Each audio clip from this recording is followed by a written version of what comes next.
मन का जादू। सपनों का गांव नामक एक छोटे हलचल भरे गांव में एक नन्हा, जिज्ञासु और कल्पनाशील बालक राजू रहता था। राजू को नई चीजें सीखना और खोजबीन करना बहुत पसंद था। एक दिन खेलते खेलते राजू गांव के किनारे पर एक पुरानी रहस्यमयी पुस्तकालय पर पहुंच गया। इस पुस्तकालय में हर तरह की पुस्तकें थीं। राजू की नजर एक विशेष पुस्तक पर पड़ी जिसका नाम था मन का जादू। तभी पुस्तकालय के पुस्तकाध्यक्ष, एक बुद्धिमान वृद्ध व्यक्ति दादाजी ने राजू का स्वागत किया और बताया कि इस पुस्तक में मन को समझने के रहस्य छिपे हैं। राजू ने उत्सुकता से पुस्तक खोली और जैसे ही उसने पन्ने पलटे, वह एक जादुई दुनिया में प्रवेश कर गया। यहाँ उसे मन के विभिन्न पहलुओं का प्रतिनिधित्व करने वाले कई पात्र मिले। सबसे पहले वह साहस के प्रतीक साहसी से मिला। साहसी ने राजू को एक अंधेरे जंगल से गुजरने की चुनौती दी। राजू ने डर पर काबू पाने के लिए साहसी के बताए हुए तरीकों का उपयोग किया और जंगल पार कर लिया। फिर वह बुद्धिमानी का प्रतीक समझदार से मिला। समझदार ने राजू को एक मुश्किल पहेली हल करने की चुनौती दी।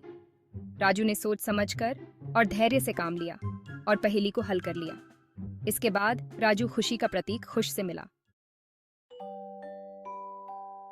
खुश ने राजू को सकारात्मक सोच और हंसी मजाक के माध्यम से खुश रहने का तरीका सिखाया।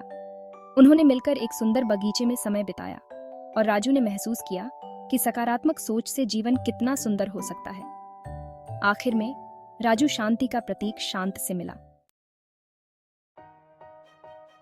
शांत ने राजू को गहरी सांस लेने और ध्यान करने के तरीके सिखाए। उन्होंने मिलकर एक तूफानी समुद्र पार किया, जहां राजू ने शांत और केंद्रित रहने का महत्व समझा। इन सभी चुनौतियों के बाद राजू को एक अंतिम परीक्षा का सामना करना पड़ा। गांव में अचानक एक बड़ी समस्या आ गई थी और सभी गांव वाले घबरा रहे थे। राजू ने साहस, बुद्धिमानी, खुशी और शांति के अपने नए सीखे हुए सबक का उपयोग किया।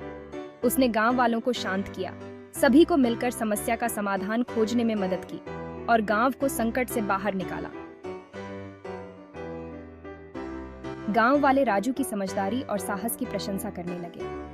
राजू एक नायक बन गया, लेकिन नायकत्व का कारण उसकी अद्भुत शक्तियां नहीं थीं, बल्कि उसने अपने मन की शक्ति का सही उपयोग करना सीखा था। राजू ने अपने ज्ञान को अन्य बच्चों के साथ साझा किया और धीरे धीरे पूरा गांव एक बुद्धिमान और शांतिपूर्ण स्थान बन गया। इस प्रकार सपनों का गांव में हर कोई मन की शक्ति को पहचानने लगा और खुशहाल जीवन जीने लगा। इस कहानी के माध्यम से बच्चों को यह संदेश दिया गया कि उनका मन शक्तिशाली है और अपने विचारों और भावनाओं को समझना और प्रबंधित करना उन्हें चुनौतियों का सामना करने और एक खुशहाल, संतोषजनक जीवन जीने में मदद कर सकता है। कहानी को आखिर तक देखने के लिए धन्यवाद। ऐसी ही कहानी को देखने के लिए चैनल को सब्सक्राइब करें, शेयर करें या लाइक करें।